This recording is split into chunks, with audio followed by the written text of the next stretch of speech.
Welcome friends. এখন 10:30 থেকে আমার ব্লগটা শুরু করছি।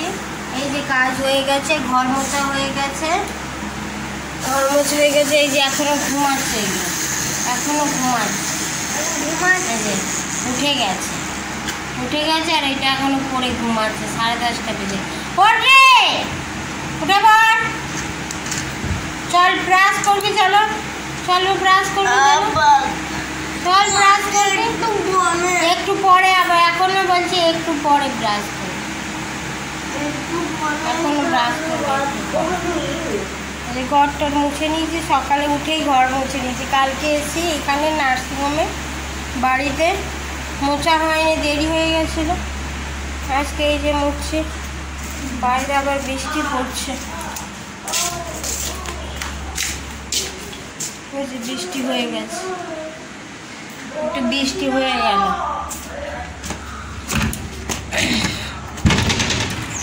বৃষ্টি হয়ে গেছে। যে আজকে পাউরুটি এনেছে, জল খাবারে পাউরুটি খাবো। এই যে আলু সিদ্ধ, ঝিঙা সিদ্ধ, কলা সিদ্ধ হচ্ছে, বাবা আলু খায় না। পাউরুটি খাবো আর অল্প মুড়ি খাবো।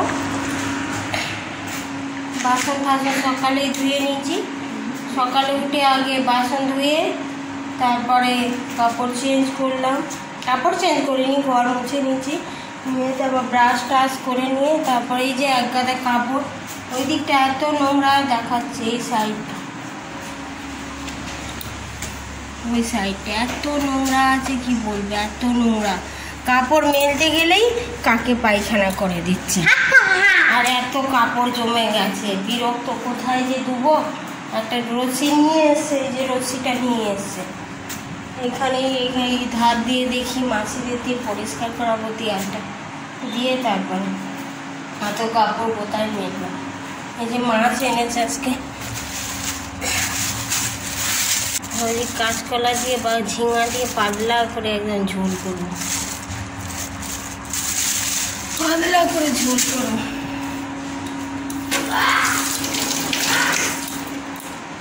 এখন উঠে মুখ ধুবি, আরে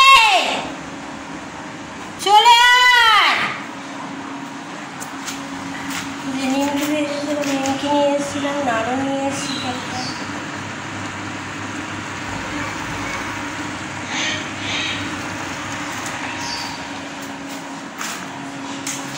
এখন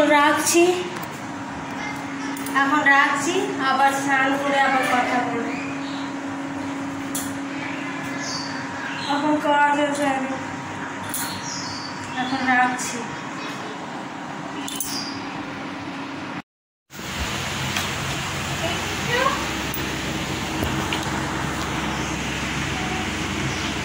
চা বিস্কুট লেগেছে দেখছি, চালা করতে বাড়িরে ঢাল একে খেতে যাচ্ছে পিঁপড়ি। বাবার চানা জোর ফেবারে,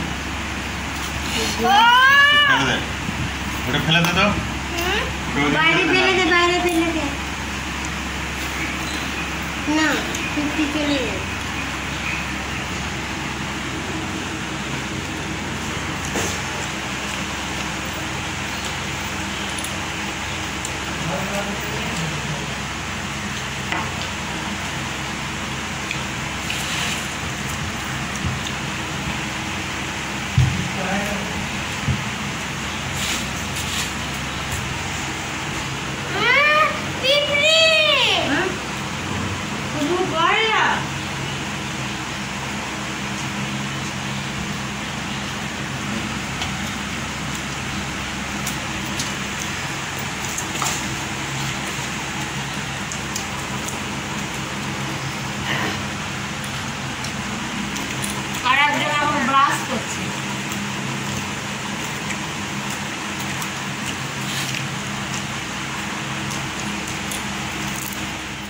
স্নান করে চলে এসেছি, এবার সবজি কাটবে। ওই যে সবজি বাঁধাকপি আর ঝিঙা নয়, কাঁচকলা দিয়ে মাছের ঝোল হবে আর বাঁধাকপির তরকারি হবে।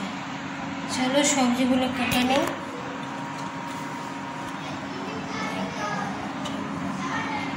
চিচিং ফাঁক চিচিং ফাঁক করে সব সবজি কাটা হয়ে গেল। যে বাঁধাকপি, কলা, আলু সব কেটে নিয়েছি। চিচিং ফাঁক বলবেন আর সব কাটা হয়ে যাবে।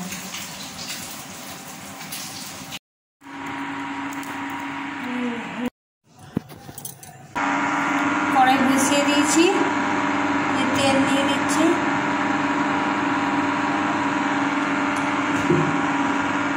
তেল দিয়ে দিচ্ছি, মাছ ভেজে নিয়েছি। এই যে কাঁচকলা কেটে নিয়েছি দেখালাম।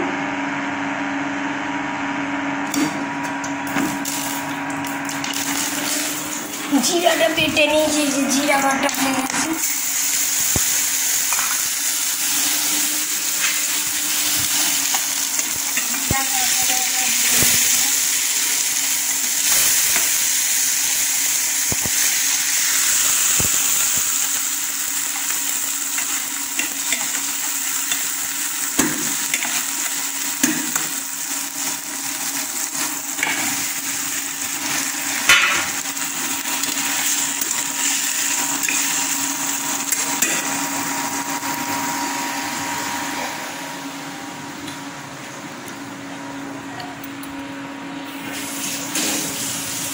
এখানে যে বাঁধাকপিটা বসিয়ে দিয়েছি।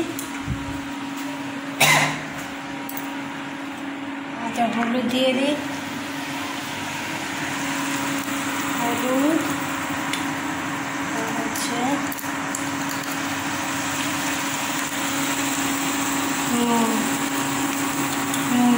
দিয়ে ধরে ঢাকা দিয়ে দিচ্ছি।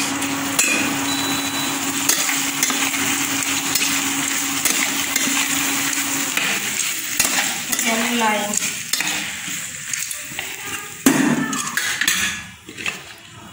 ঢাকা দিয়ে দিব, জল দিয়ে দেবো, জল দিয়ে ফুটলে তখন দেখাচ্ছি।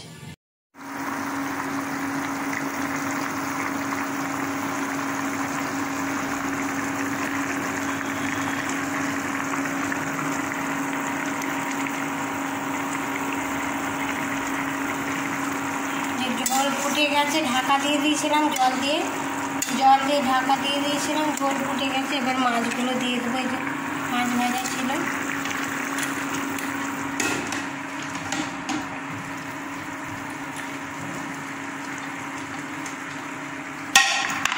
মাছ ভাজা ছিল, মাছটা দিয়ে দিলাম।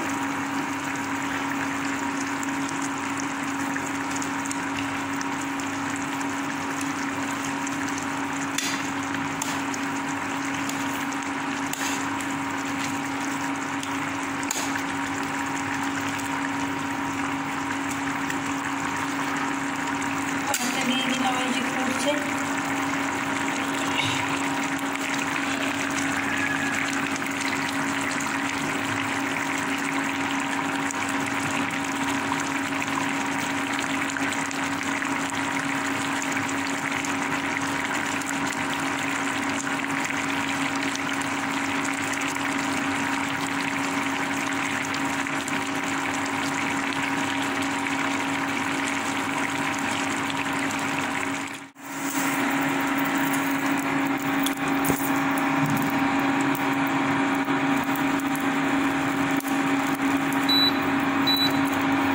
তেল গরম হয়ে গেছে। এই যে কলা বাটা,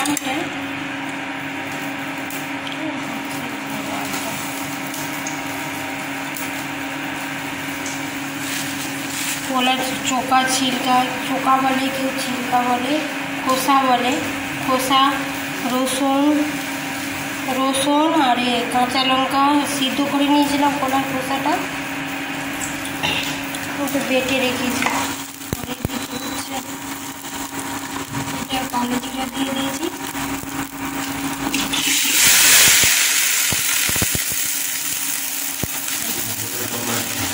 হ্যাঁ,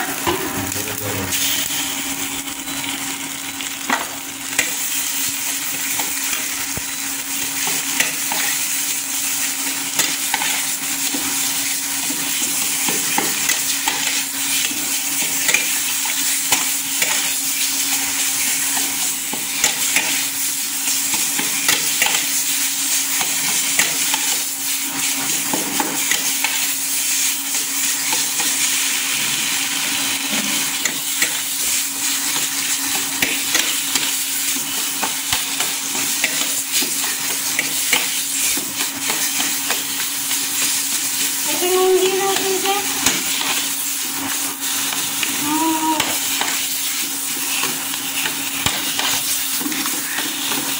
ওই যে চামচ আছে, ওই যে নুনের ভিতরে।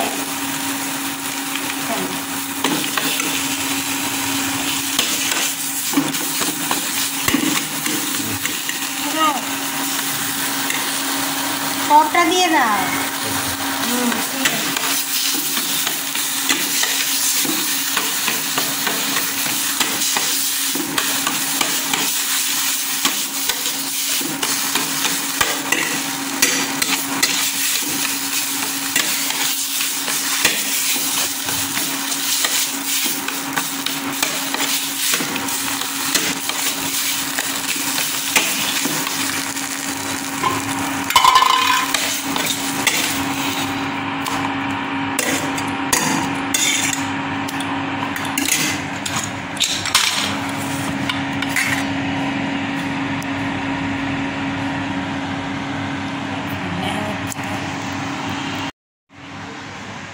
রান্না হয়ে গেছে।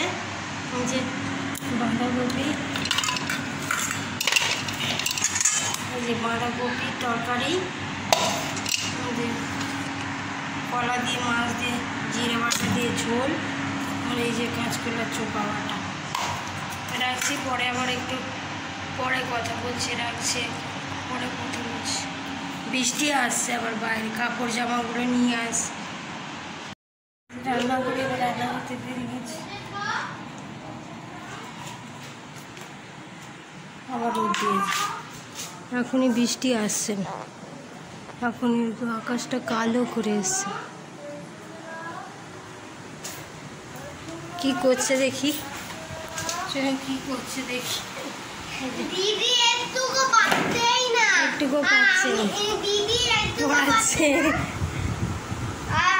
আমি সবসময় বলেই দিচ্ছি। ও বলে দিচ্ছে দিদিকে, দিদিকে পড়াচ্ছে।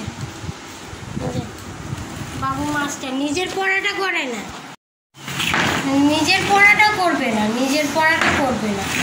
দিদিকে পড়াতে বললে মাস্টারই করতে খুব পারে। ওই যে মাস্টার, শিয়াল মাস্টার, শিয়াল পণ্ডিত। এটা এই যে ছাত্র, শিয়াল পণ্ডিতের কুমির ছাত্রী।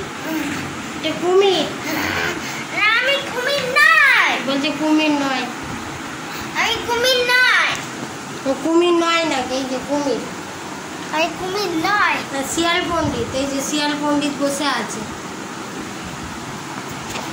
দেখেছেন আপনারা? শিয়াল পণ্ডিত আর কুমির বাচ্চা পড়াশোনা করছে।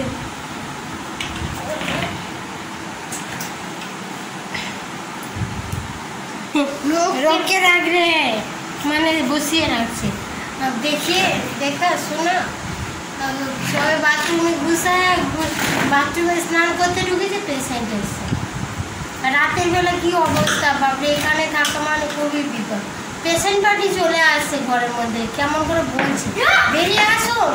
পেশেন্টে স্লাইন দিতে পারছে না, স্লাইন মানে জেলকো লাগাতে পারছে না, স্লাইন দিতে। তা ওইগুলো সিস্টারদের কাজ, ওইগুলো ডাক্তারদের কাজ। কি অবস্থা, কি চিৎকার করছে, ঘরের ভিতরে চলে আসছে, ভেতরের দিকে বা নার্সিংহোমটা সামনের দিকে তো, আর পিছন দিকে বাড়ি। আর দারোয়ান এমন বুড়া দারোয়ান, সে তো নিজেরই ক্ষমতা নেই কোনো। কি বলবে, এখানে থাকা মানে প্রাণ নিয়ে থাকা, কত অসুবিধার মধ্যে এখানে থাকতে হয়। হাজবেন্ডের জন্য কত চিন্তা, ডাক্তার কত অবস্থা। আমাদের ডাক্তার হয়েও আমরা অন্য জায়গায় গেলে আমরা ভয়ে ভয়ে বসে থাকি, কখন ডাকবে। তারপরে এখানে আসবে তো মনে হচ্ছে কারেন্টের মতো, সঙ্গে সঙ্গে পেশেন্ট দেখতে হবে, নাহলে ভাঙচুর শুরু করে দেয়। কোনো ম্যানেজমেন্টের অভাব, কোনো প্রোটেকশন নেই, কিছুই নেই। এমন দারোয়ান রাখবে, সে বুড়া দারোয়ানগুলো ওদের ঠেলে দিলে পড়ে যায়, এরকম অবস্থা। কত অসুবিধার মধ্যে থাকতে রাতের বেলাকে সারা রাত ঘুম হয় না বাবা, সারা রাত পেশেন্ট আসছে। আবার ওই রকম একটা এমন বদমাশ লোক আসবে, সে কি বলবো, এমন মুখে তো কোনো কিছু আটকাবে না, গালাগালিতে গিয়ে থেকে আবার বলছে বেরিয়ে আয়। কি অবস্থা, আমি কি চুপ করে তার সামনে গিয়ে বলবো, সামনে গিয়ে দিয়েছে আচ্ছা করে। এখানে ট্রেন প্রাপ্ত নেই, নার্স নেই, নেই, সেটা ডাক্তার বুঝবে। ডাক্তারকে এখানে কাজ তো আরে মালিক বুঝবে, মালিককে বলতে হবে। তারপরে রেফার করে দিয়েছে তো, বলে হ্যাঁ রেফার করে দিয়েছে, বলছে রেফার করে দিয়েছি সঙ্গে সঙ্গে। তারপর মালিককে ফোন করলো, মালিক রাতের বেলা তো কোনো মালিক একটা নার্সিংহোম থাকবে, এত বড় নার্সিংহোম মেরে যাক যাই যাক, এবার ডাক্তারের উপরে সব, আর সব এমন সব তো এখানে কম্পাউন্ডার সিস্টেম, সব চুপ হয়ে থাকে, সব ডাক্তারকে ঝামেলা করে। ডাক্তারের উপর দালালি লাগানোর জন্য একদম সব রেডি হয়ে আছে, ডাক্তার 2-5 টাকা বেশি নেই না। তখন আকারে সে বলছে, ও বলছে, সবাই মিলে বলছে মালিকের কানে এত নিয়েছে, এই করেছে। আর এই ডাক্তার যে কী অসুবিধার মধ্যে আছে সেটা দেখবেও না, এমন অবস্থায়। প্লিজ আমাকে একটু সাপোর্ট করুন আপনারা, যদি ডাক্তারি বিষয়ে চ্যানেলটা একটু করতে পারি। এখানে থাকা মানে নিজেদের যতক্ষণে নার্সিংহোম হচ্ছে এরকম কষ্ট করতেই হবে। কত মানুষের মজবুরিতে মানুষ টাকা ইনকাম করতে হয়, ডাক্তার ইঞ্জিনিয়ার মানে যে কোনো এতে কি হয়েও মানে শান্তি নেই, এমন সময়। ঠিক আছে, রাখছি আজকের মতো, বাই এভরিওয়ান, ভালো থাকবেন, সুস্থ থাকবেন, রাখি। আবার অন্য ভিডিও নিয়ে আবার আসছি।